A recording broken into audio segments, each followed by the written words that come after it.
안녕하십니까, 비둘기자입니다. 여러분, 만약에 우리가 북한을 흡수통일하게 된다면 우리는 북한 사람들과 북한 지역을 대상으로 어떤 정책을 펼칠까요? 아마도 개발이 안 된 지역들에 차도를 깔고 버스터미널도 만들고 기차역을 만들겠죠. 그리고 아파트도 만들고 공원도 만들고 병원도 짓고 학교도 짓고 경찰서, 소방서, 교도소 등도 만들겠죠. 북한 주민들은 어떤가요? 우선 병원에서는 예방접종을 시키겠죠. 아픈 사람들은 치료를 할 거고요. 학교에서는 고등교육을 시키겠죠. 자격증도 취득하게 할 거고요. 그래야 하나의 국민으로서 제 역할을 할 수 있겠죠. 그렇지 않다면 그저 전염병이나 옮겨대고 범죄나 저지르고 다닐 테니까 말이죠. 너무도 당연한 이야기들이죠? 저런 정책들이 북한을 위한 행동일까요? 아니죠. 우리를 위한 행동이죠. 북한을 우리가 흡수하였고 북한 사람들도 앞으로 대한민국의 사람들로서 품어야 하니 인프라를 깔고 생산성 있는 사람들로 만드는 거죠. 이는 엄연히 우리를 위한 투자입니다. 그럼 이런 것들이 우리를 위한 행동이라고 한들 북한 사람들은 혜택을 받은 게 아니게 되나요? 북한 사람들은 대한민국의 국민이 되어 학교에서 고등교육을 받고 병원에서 치료를 받고 각자 직업도 선택하고 법의 보호를 받는 등 북조선에선 누릴 수 없던 각종 혜택을 받는 겁니다. 너무나 단순한 이야기죠? 우리가 북한을 흡수했다는 전제하에 누구나 생각할 수 있는 상황입니다. 하지만 우리는 왜 그 대상이 일본과 조선이 되었을 때 정상적인 사고를 하지 못하는 걸까요? 앞서 말한 북한과의 통일 후 우리가 북한에 하게 되는 행동은 일제강점기 시절 일제가 우리에게 했던 행동입니다.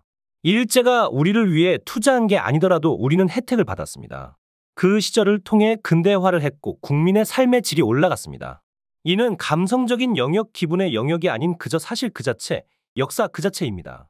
우리가 일본이 싫다고 해서 그런 사실이 사라지는 것이 아닙니다. 최근 호밀밭의 우원재라는 채널에서는 일제강점기의 불편한 진실이라는 영상을 올렸습니다.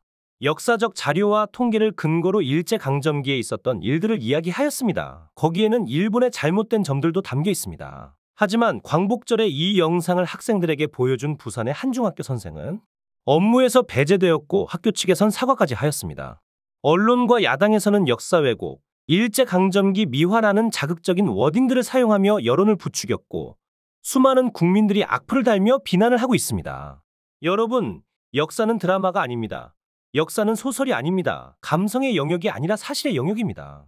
그저 있었던 일들, 벌어진 일들입니다. 일본을 미화하는 게 아닌 그저 사실입니다. 그냥 일제강점기를 통해 우리나라가 겪은 일들입니다. 미화는 없었던 일을 있었던 일처럼 꾸며내거나 포장하는 것을 말하는 겁니다. 있었던 일을 말하는 것은 미화가 아니고 왜곡이 아닙니다. 역사 왜곡과 미화는 조선이라는 나라를 대상으로 더 많이 벌어지지 않습니까? 학교의 교육뿐 아니라 각종 드라마와 영화, 유명 강사, 언론 등에서 조선을 아름다운 나라처럼 포장하는 일은 너무나 많죠. 영상을 보시는 분들에게 묻습니다. 조선은 좋은 나라인가요? 자랑스러운 과거인가요? 아니면 부끄러운 과거인가요? 조선은 말할 필요도 없이 쓰레기 같은 나라였습니다. 같은 국민을 노예로 부리고 매관매직을 일삼고 무속에 의지하여 국정을 운영하였습니다. 국민들은 제대로 된 치료나 교육을 받을 수도 없는 나라였습니다. 양반들마저 기대 수명이 30대 초반에 간신히 미쳤고 교육을 받는 국민은 5%도 되지 않았습니다. 부끄러운 과거라고 이를 왜곡하고 미화시키면 안 되는 겁니다. 그저 사실을 알려주고 우리의 부끄러운 과거였지만 우리는 이렇게 변했다. 앞으로는 더 좋은 나라가 될 거다라고 이야기하는 쪽이 훨씬 발전적이고 아름다운 모습입니다. 화제가 된 영상과 교사를 욕하는 정치인과 언론, 국민들을 보면 잘못된 정보를 전달했다든지 오해를 일으킬 수 있는 장면이 있다든지 하는 내용에 대한 이야기는 하지 못하고 그저 일제를 미화했다, 역사를 왜곡했다, 친일파다라는 식의 감성적인 말들만 할 뿐입니다. 그럴 수밖에 없죠. 해당 영상은 실제 자료와 통계를 인용하고 출처까지 모두 표기하였으니 내용에는 반박을 할 수가 없는 겁니다. 교과서 속의 일본은 그저 악마이고 북학은 우리의 형제이고 조선은 아름답고 멋진 나라입니다. 이를 부정한다고 생각하니 역사 왜곡이니 일제 미환이 하는 말 같지도 않은 말을 하는 겁니다. 교사에게 징계를 주고 업무에서 배제시키려면 해당 영상이 무엇이 잘못되었는지를 이야기해야 합니다. 그러지 못하고 단순히 감성적인 말들로 징계를 준다면 앞으로 어떤 선생이 자신의 제자들에게 올바른 교육을 시킬 수 있겠습니까? 그저 힘이 강한 정당, 여론이 원하는 방향으로 잘못된 역사를 교육할 수밖에 없습니다.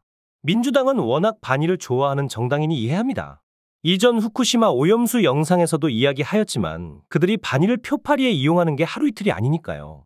저는 그런 여론에 합세하여 함께 돌을 던지는 개돼지들이 더 문제라고 생각합니다. 무슨 애새끼들도 아니고 우리 편이 싫어하면 나도 싫어 이런 마인드를 가지고 있습니까? 본인들이 그렇게 가볍게 흔들리고 휘둘리기 때문에 저들이 아무 책임감 없이 선동과 날조를 일삼고 괴담을 퍼뜨리는 겁니다. 그리고 국민의힘은 뭐 하고 있는 겁니까? 한 사람의 국민이 학생들에게 사실에 기반한 역사 교육을 하였다가 징계를 받고 집단 린치를 당하고 있는데 어째서 방관을 하는 거죠? 괜히 편들었다가 본인들 표 떨어질까봐 무섭나요? 그러니 국민의힘이 지금 그 꼬라지이고 사람들에게 계속 외면받는 겁니다. 저는 지금 화제가 된 부산중학교 교사의 징계는 잘못되었다고 생각합니다. 앞서 북한과의 통일을 예로 든 것처럼 일제강점기에 일본이 우리에게 한 행동들, 그로 인한 우리 국민의 삶의 변화는 그저 사실이고 역사입니다. 이런 사실을 학생들에게 알려주고 가르쳐주는 것은 오히려 올바른 역사관을 가지고 있게 해주는 좋은 교육이라고 생각합니다. 아님 말고